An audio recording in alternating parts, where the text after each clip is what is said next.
Friends, last season we saw how an unknown disease killed all the men on Earth, leaving only the women to survive. They had created a new world for themselves. A company called Wellness ruled over them because it possessed a precious commodity, men's sperm, which they called seeds. The company sold these seeds at exorbitant prices. For women who couldn't afford these seeds, the company held a lottery. Whoever's name came in the lottery would get a free chance to get pregnant. Meanwhile, we see Jamie and her friends Kim and Alex. Jamie's husband, Jackson, and their son also died from the same disease. Due to this, Jamie was left completely alone and desperately wanted to get pregnant at any cost. Suddenly, her name comes up in the lottery. Lane, the owner of the wellness company, announces to everyone that this time Jamie will have the chance to get pregnant. But 2 weeks after Jamie injects the seeds, she discovers she can't get pregnant, a discovery that deeply saddens her. Then, one day, while Jamie and Kim are searching for their friend Alex, their car collides with someone. Upon looking, they discover it's a man. The man, named Bobby, tells them that there are still other men like him alive, all in a safe place. Jamie asks Bobby for his seeds so she can get pregnant again, and luckily she does. Meanwhile, Lane somehow learns that a man is still alive, so she tries to capture him to obtain his seeds. However, Jamie and her friends manage to rescue him and reach the safe place Bobby was telling them about. However, upon arriving, they discover that it's not a safe place at all, but Lane's own lab, where he has tied up other men so he can collect their seeds. Meanwhile, Lane arrives with a man who turns out to be Jamie's husband, Jackson, with whom Lane was running the wellness group. At Lane's behest, Bobby is captured again, and the other girls are surrounded by his guards. Jackson grabs Lane and starts kissing her, but Lane sees Alex trying to free herself. So she takes Jackson inside and orders the guards to apprehend them. Meanwhile, one of Lane's guards tries to use a pumping device on Bobby to remove his sperm.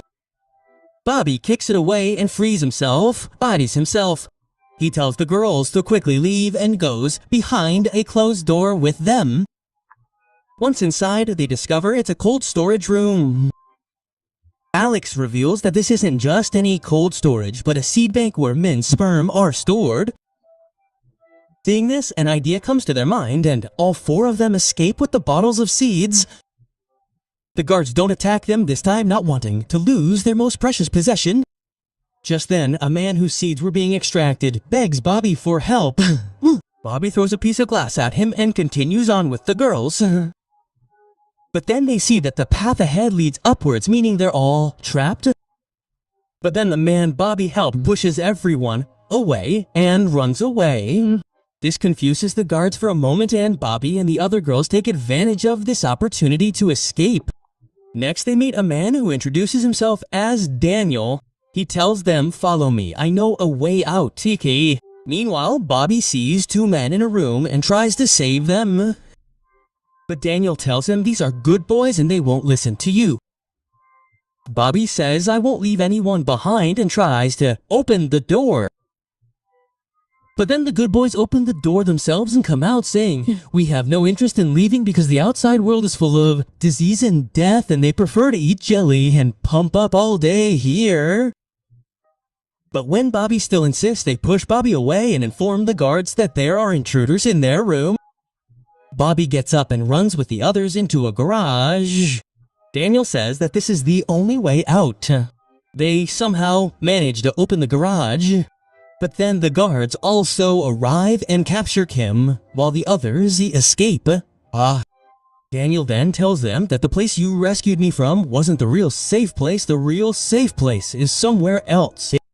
He also reveals that he and the other good boy came from there, but the boy has gone mad from eating too much jelly.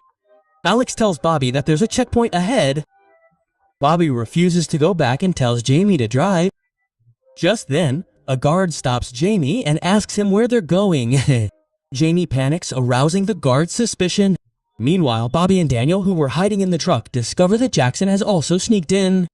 Bobby asks him, "What are you doing here?" He replies, "I was trying to escape too," and a fight ensues. The guard tells Jamie that if she presses the button, the other guards will also come. But then Alex gets out of the car and attacks the guard. In the ensuing struggle, Jackson gets injured in the face and falls unconscious. Jackson gets out of the car and runs while Bobby and Daniel chase after him. Bobby catches him, knocks him down, and punches him several times in the face. When he is tied up and interrogated, he reveals that Lane seduced him with her beauty and used him. But now I'm on your side. Bobby says that this man is a liar and should be hanged. He tells Alex that perhaps Jackson wants to find a safe place and have the others arrested. Daniel then says, I also believe we can't take a traitor with us, bus. Bobby then hangs Jackson with a rope and ties him to the car. Alex then tells Jamie, please tell them not to do this. But Jamie doesn't listen, still reeling from Jackson's betrayal. Just as Jackson is about to die, Jamie cuts his rope and says if anyone kills him, it will be me. Meanwhile, Jackson looks at the remote she was referring to and immediately starts pressing its button. But Jamie then says, I dropped the remote on purpose and removed its batteries beforehand so I could see if Jackson was a traitor.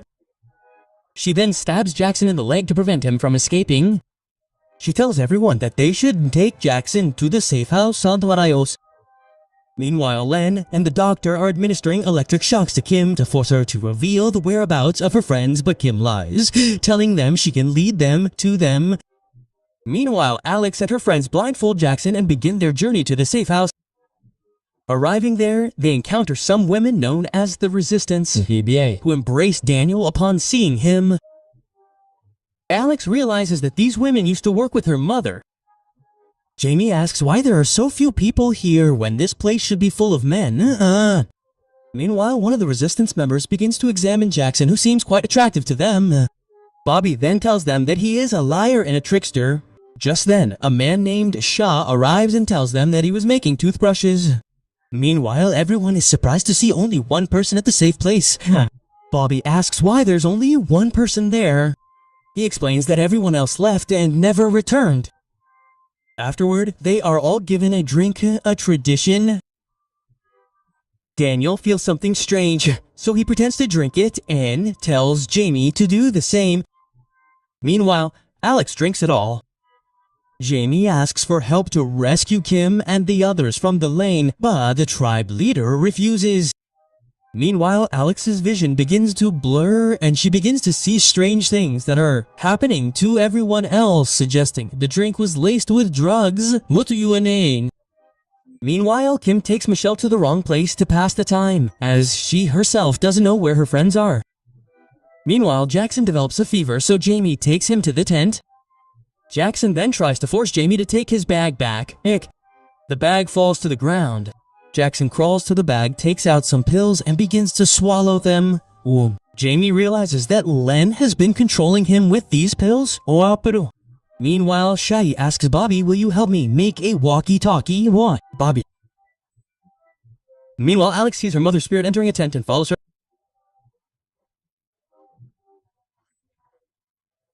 She then finds a notebook among her mother's clothes, which she left for. While Shench and Bobby are playing, Shah tells her that after 8 years of peace, all the men went to play war games to pass the time. They took tranquilizer guns to the sea and shot each other in the process, all because had made the guns see. Bobby comes to her and comforts her. Meanwhile, Alex arrives and asks Shay to show her teeth. She explains that she found the secret to surviving the pandemic in her mother's diary. Meanwhile, Jackson also learns that Jamie is pregnant and begins to talk to her about the old days when he and Jamie used to live together. He says, I started taking these pills to get over the pain of my son's death. But what did you do? You slept with Bobby, and now you're giving him another child, replacing your son. Hearing this, Jamie slaps him and says, it's only because of you that I lost my best friend. Jackson tells her that he can take her to Lane's secret base. But Jamie doesn't believe him and threatens to stab him. Alex, delighted by Shill's teeth, says that this is the key to surviving the pandemic. But to confirm it, they need to take it to Lane's lab. Just then, Jamie arrives and says that Jackson will tell them the way forward. But Bobby still doesn't trust her.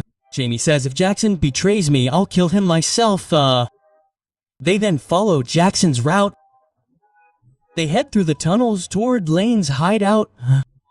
They spot Kim and Michelle with guards. Bobby knocks them unconscious, claiming Jackson must have called them. But then Jamie and Alex say they've been keeping an eye on him all the way. Michelle says, if you're done with them, I'll go back to making jelly. Kim asks, where's this jelly made? Bobby asks, when did this jelly become so important? Kim explains, it's a jelly that keeps people under control, just like we saw with the good boys. They were also obsessed with jelly. They all decide to go to Michelle's house to make the jelly there. After reaching Michelle's house, Jackson draws a map of Lane's hideout. Seeing this, Michelle confirms that Jackson is telling the truth and that the map he drew is accurate. They all relax there for a while. Later that night, Jackson finds Alex looking at an old photo he found in his mother's notebook. Jackson asks about her mother's health. Alex replies, you wouldn't know that my mother's memory was erased at Len's behest. Alex then shows him that a hole was drilled in her brain so they could control her in any situation. The next day, Alex and the others continue through the secret tunnels Jackson had described and reach a hidden door that leads them to Len's hideout. Once inside, Michelle presses a strange button, setting off an alarm. Jamie, sensing something amiss, heads back toward the now closed door. Jamie fears Jackson may have trapped her again. Meanwhile, Bobby, Kim, and Michelle arrive at what was formerly Lane's ballroom, where mannequins were placed and a strange music was playing. Meanwhile, Jamie feels nauseous, but then she sees a photo of Lane showing his stomach protruding. She becomes enraged and tries to remove it. Only then does she discover a secret room behind the photo. Jackson forbids her from entering. However, Jamie goes in anyway and discovers that it was a couple's bedroom that Jackson and Lane used for intimacy. Meanwhile, Bobby, Kim, and Michelle find the good boys, who tell them they don't need their help, after which they blow themselves up. Meanwhile, Lane emerges from the bathroom with a gun and asks Jackson if he loves her or Jamie. Jackson lies, saying he only loves her so Jamie can escape. Lane and Jackson then kiss, but then Lane shoots Jackson in the stomach. Seeing this, Jamie rushes to him and begins to cry. Alex and Constance arrive with the guards. Alex says that he killed Jackson without reason. But then Lane injures herself and lies, saying that Jamie and Jackson attacked her. Meanwhile, Constance becomes confused, saves Lane, and leaves. Now, with Jackson's death, they begin to prepare for a new journey. Kim says that they must punish Lane for his crimes. She explains that Maintenance Monday is coming up at Government House in a few days, and this is their only chance to meet the Prime Minister and tell him about Lane's exploits. Hearing this, Bobby and Michelle agree to support her. Bobby comes to speak to Alex, who is still trying to decipher her mother's diary.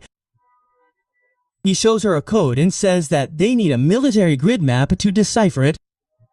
Alex says that perhaps they can find it in government records. Afterward, they all head for the city.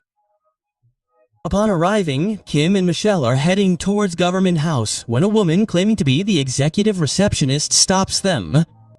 She says if you want to meet the Prime Minister, you need an appointment. Kim angrily tells her we're members of the Hero Valley Committee and have come to discuss the wellness group's human rights violations.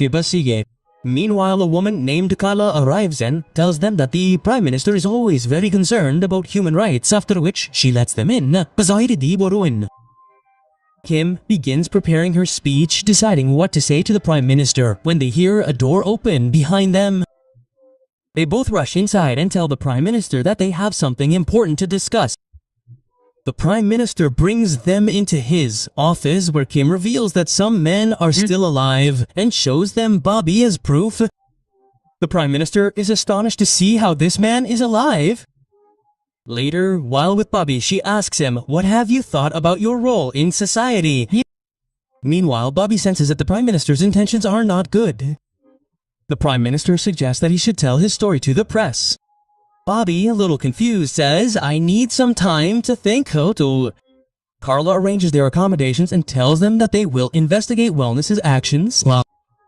Bobby agrees to give an interview to expose Wellness. A press conference is immediately called. The Prime Minister explains to the press why they've been called and then calls Bobby to the stage. But then a shot is fired and the Prime Minister falls to the ground. Seeing this, Bobby raises his gun. Everyone assumes Bobby shot the Prime Minister. The crowd goes wild and Bobby threatens everyone and runs away. The girls follow and Jamie reveals that Bobby has been framed. Bobby, hiding from everyone, runs down the street. Just then, Kim arrives and begs him to come with her. Bobby immediately climbs on Kim's bicycle, but the bicycle can't support their weight and slows down considerably. Then Kim takes a shortcut and throws Bobby into the air. They all hide in a warehouse. Jamie tells them that he saw a wellness doctor talking to Carla, which means Carla also works for wellness. Just then, a fugitive captain arrives and asks them if they're running from the government. She explains that many people have run away like them, one of whom has a $1 bounty on his head. She says, I can save you from wellness guards, but in exchange, I want Bobby's medals. The girls agree. The girl then leads them into the city's secret tunnels where the Dark Web's members reside. They see that the men and women here are living quite normally. The captain says that many of them don't even know about the pandemic because they've never been up there. She brings them up and tells them to keep quiet, after which she leaves.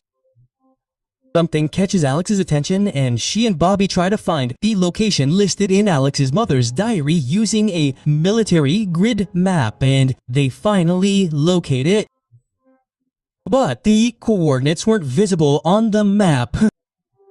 Alex asks the captain, how much will you charge us to take us to this location? To which she replies, you guys won't be able to afford it, especially after I found out the medals are fake. Suddenly, Lane appears on TV and announces that the traitor who killed the Prime Minister will be punished and increases Bobby's bounty to $100,000. Now that Bobby was with them, the captain says, I'm ready to take you there. Meanwhile, Jamie understood her intentions. So she says, we don't want to work with you anymore. Meanwhile, Kim, sensing that these people could easily capture them and hand them over to Len, makes a counteroffer to the captain. If you leave us at this map location, we'll give you something very valuable in return. The captain wonders what could be more valuable than $100,000, but she agrees. She says Bobby will stay here, and if you don't return within 24 hours, I'll leave Bobby with Len and collect the reward from him. The girls then head straight to Len's lab and find that the seed bank has been emptied of its contents. They wonder where all the containers have gone. Meanwhile, a doctor arrives and quickly calls the guards, who then surround the girls. They are then locked in a glass chamber. Alex felt the urge to go to the toilet, so she went to the toilet in the room. This irritated Kim, who came over and tried to pull up her pants. But Alex refused, leading to a fight between them. Guards arrived and separated them. Meanwhile, a doctor arrived and told the guards to let them go. Just then, Constance arrived and took her to Lane. Lane then took Jamie to a separate room where she opened a bottle of champagne and asked Jamie to drink it. Lane told her, I saw your blood test and you're carrying a boy just like me. She then offered Jamie an offer. If you give me your baby to raise, I'll spare your friends and give you enough seed to have 5 or 6 more children. Lost the main truco. Lane wanted to be the only woman in the world to give birth to a boy so she could use it for political support. But after some thought, Jamie rejects his offer and then Len stabs him several times in the stomach. Hearing their voices, Constance comes in and, seeing blood on Len's clothes, realizes something is wrong with Jamie. Jamie then stands up, opens his shirt, and shows them the bags containing fake blood. He says Len tried to kill me. But Constance, confused by this, points a gun at them. But then Alex comes to her and tells her how they got to Len. They already knew Len would try to kill Jamie. So Jamie had applied an anesthetic to his nails. And then when Len tried to kill him, Jamie scratched Len unconscious with her nails. Alex says we promised the rebel captain that we would exchange Len for Bobby and that he was the most precious thing to them. Constance says, but I swore to protect them, Kim. Then Alex kisses her on the lips, surprising Michelle, realizing they were in love. They then hide Lane in a large cake and leave the building. Meanwhile, the captain, who had come to hand over Bobby to Lane, sees the girls with such a large cake and realizes they've finally done it. The scene shifts and we see Lane awaken from a trance and find herself in the middle of the ocean. She screams loudly, but no one hears her. Meanwhile, the captain informs her group that they've crossed the international border. The girls take turns keeping an eye on Lane, and Lane realizes she can't escape. A short while later, Jamie arrives and Lane declares, "I was always Jackson's first love, and I'm soon going to be the mother of his son." Hearing this, Jamie becomes enraged and pushes Lane off the ship. Alex panics and asks Jamie, "Why did you do that?" But Jamie just stares at her, and with that, the season ends.